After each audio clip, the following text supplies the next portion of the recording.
আসসালামু আলাইকুম।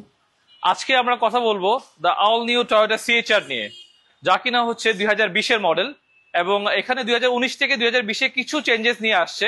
তো ওই চেঞ্জেস গুলো আজকে আমরা দেখাবো ভিডিওতে। ফার্স্ট চেঞ্জেস আসছে হেডলাইটে, ব্যাকলাইটে এবং বাম্পারে, এবং ইন্টেরিয়রে সামান্য কিছু চেঞ্জেস নিয়ে আসছে ওরা। এবং দ্য নিউ সিএচআর যেটা চেঞ্জেস এক্সট্রা অপশন পাচ্ছি আমরা, 2019-এ আমরা যেই সিএচআরটা দেখেছি সেটাতে আপনার 360 ক্যামেরাটা অ্যাভেলেবেল ছিল না। 2020-তে এসে 360 ক্যামেরাটা অ্যাভেলেবেল লঞ্চ করেছে টয়োটা। এবং সিএচআর বাংলাদেশের সব থেকে প্লাস পয়েন্ট হচ্ছে ফুল এফিসিয়েন্ট নিয়ে আপনার, এবং এর লুকসটা। সিএচআর কে আমরা কুপে বলে থাকি সাধারণত, এবং জাপানে ওটাকে কুপে বলেই স্বীকৃতি দিয়েছে। টয়োটা সিএচআর এ যে কমপ্লেনটা বেশি পেয়ে থাকি আমরা, সেটা হচ্ছে টয়োটা সিএচআর এর ব্যাক সিটটা নিয়ে। তো বেসিক্যালি যারা সেলফ ড্রাইভ করতে চান তাদের জন্য বেস্ট হচ্ছে টয়োটা সিএচআর। আর জাপানিজরা এটাকে ডিজাইন করেছে আপনার বেসিক্যালি কিড সিটির জন্য, বাচ্চাদের বসার জন্য। সো যারা সেলফ ড্রাইভ করতে চান তাদের জন্য বেস্ট টয়োটা সিএচআর।